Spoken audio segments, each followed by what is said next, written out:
Servus and welcome. So you've started learning Schafkopf now. You've learned about the basics of the Rufspiel, the solo and the Wends.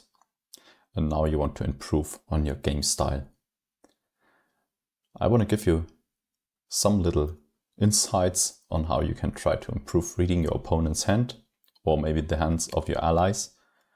And with this guide we have a look at the Rufspiel, the solo and the Wends, and see what you might be able to deduce of the plays of your partners on the table or your opponents. So let's have a look at this first situation. The color coding is hopefully clear. So we have 4 colors around the table, yellow, green, blue and red. And you can see here at the top left that the green player is playing with the ace in bells. So let's see how the game unfolds. So the yellow player is opening up with a trump card. Since you're typically playing trumps, if you're part of the playing party, we assume that the yellow player is partner with the green player. And since the green player is playing the ace in hearts, which is a high point trump card, he's giving points to the yellow player. However, you typically don't do that if you don't assume that the yellow player can certainly win this trick. So now we can deduce, or we can have an assumption, meaning that the green player is having the over in acorns, which is the highest trump card of all the trump cards, because this would be the only card which could win over a trick from the over in leaves. So this is an assumption you can make if you see a play like this. And this works out because the players, the partners, are sitting next to each other, and now you can read this from that.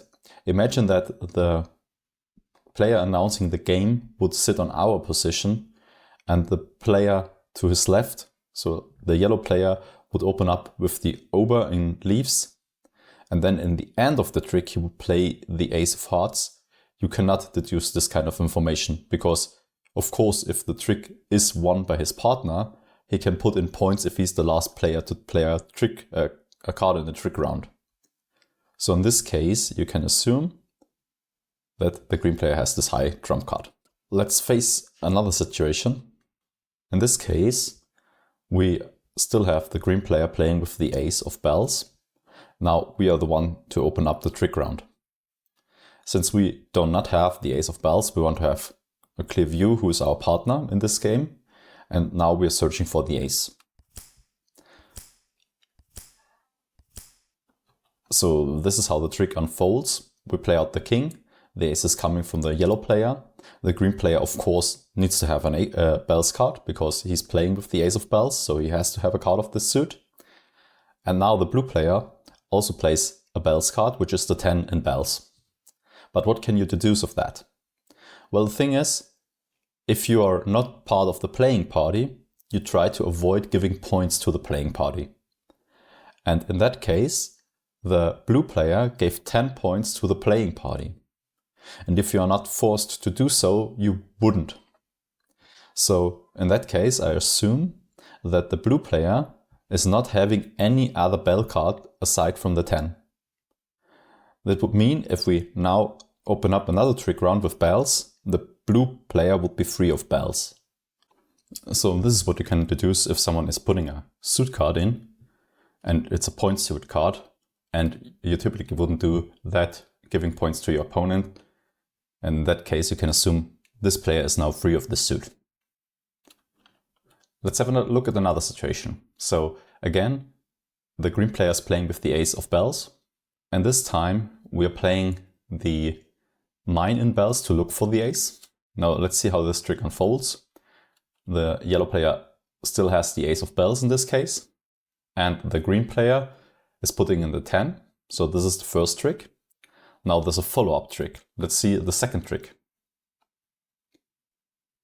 In this case, it's similar to the last trick, but you can't totally deduce what we did before. So this time the yellow player is opening up with acorns after the first trick, and the green player is taking the trick by a trump card.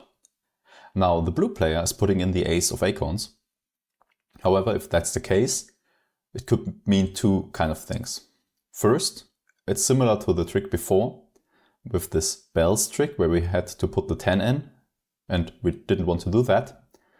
So it's his only acorns card and he has to put it.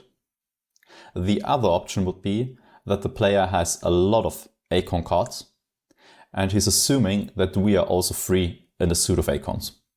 So there are two options which you could deduce, but it depends on the cards that the blue player has in hands. You don't know about that, but my assumption would now be the blue player doesn't have any acorn cards in hands. Is this certain? Of course it is not, but it's just to give you some ideas how I try to figure out what the other players on the table have in the hand. So this is just an assumption. Let's have another look at solo situations where one player is playing a solo and what we can try to deduce from the cards on the table from that.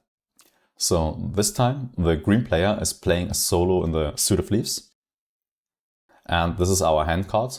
So let's see how the tricks unfold and what we can maybe derive from that. So the green player is opening up with just a low card in leaves.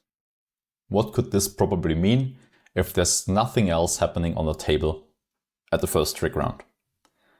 So what I would think is, when would I, as a player of a solo, play a low trump card at the first trick round? And my answer would be, I would only play a small trump card in the first trick if I have the point cards in the suit which is trump. So I assume that the green player is holding the 10 of leaves and the ace of leaves, because otherwise he would risk that the blue, red or yellow player in this scenario would put in this kind of trump card and just get 3 points because the green player is opening up with such a low trump card.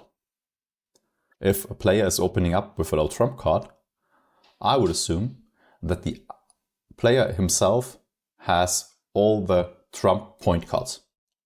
Let's face another situation. This time it's still a solo in the suit of leaves and the green player is still the one to open up. So let's see how the situation unfolds.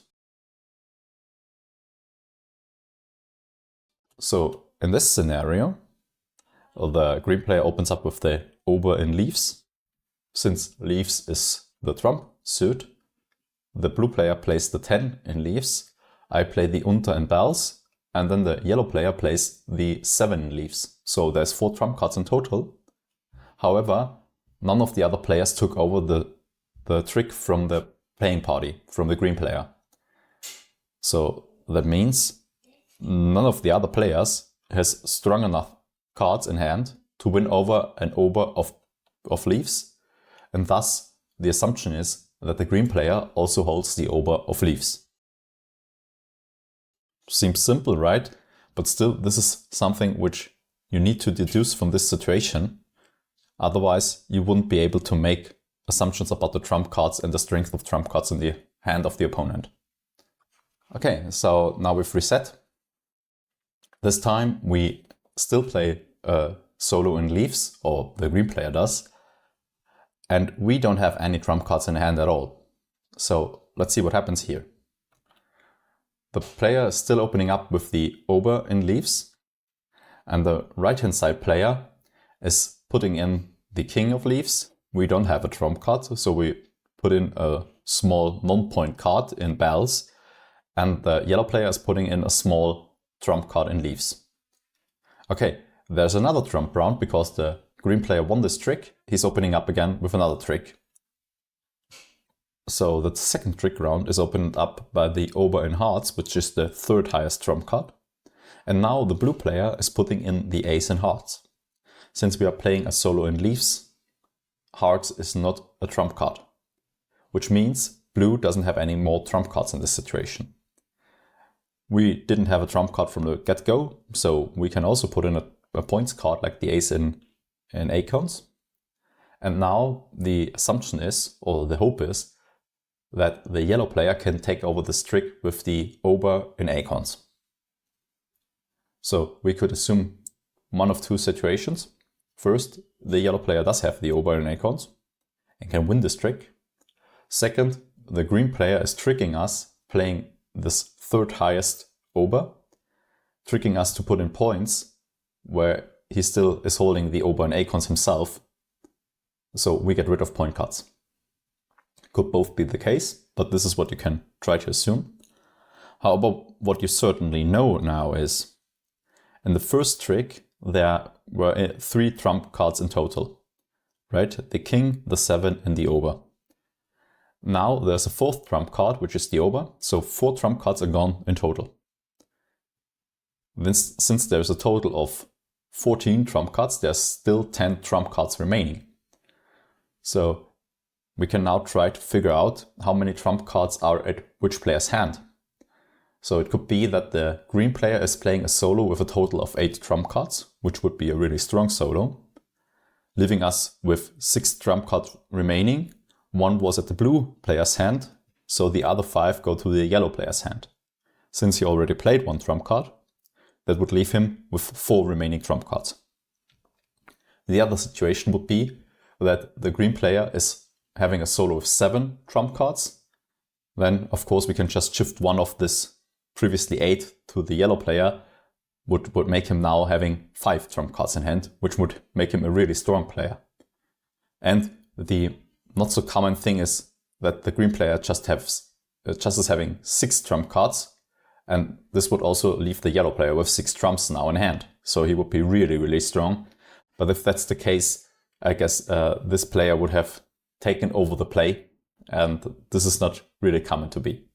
Still, this is things which you should keep in mind, because you now know what the trump distribution is, at least that the blue player and you don't have any trump cards at all. And now you can try to make assumptions on the number of trump cards sitting at the yellow player's hand.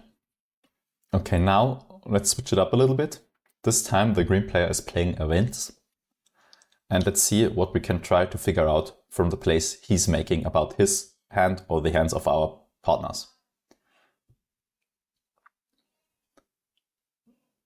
So in the first trick, the green player is opening up with the unter in leaves. And remember, playing events, there's only 4 trump cards, which is the 4 unters. So 2 of these trump cards are in our hand, which is the unter in bells and the unter in hearts. And then there's 1 trump card on the table, which is the unter in leaves. So now the only remaining trump card is the unter in acorns. But you now know where this trump card actually is, and you know that the green player is holding it in his hand because the blue player and the yellow player both passed away a non-trump card, and you know that you are forced to play a trump card if a trick round is opened up with trump. So you now know the last remaining unter is at the green player's hand. It's simple, but this is something which you should keep in mind, and now you know that. Let's reset our cards. Now we don't have a unter anymore in our hand. And let's see how this trick is unfolding. So you see here that the blue player is opening up with acorns. We have to play the ace of acorns, or we don't have to, but we play it to put at least approximately 15 points in the trick, so the green player can just put away a low card in another suit. And now he's taking over the trick with the unter in bells. So the second trick round is opened up by the player, which is playing the vents with the ace of bells. And this is not really typical. This could lead to 2 options. First, the player which is playing the vents doesn't have any unter at all aside from the unter in bells, because he took over the previous trick with the unter in bells, and now he's opening up with a suit card. Typically you don't do that. You try to eliminate the remaining unters because they threaten you that you lose a suit. And thus it's untypical to play a suit if you don't have to.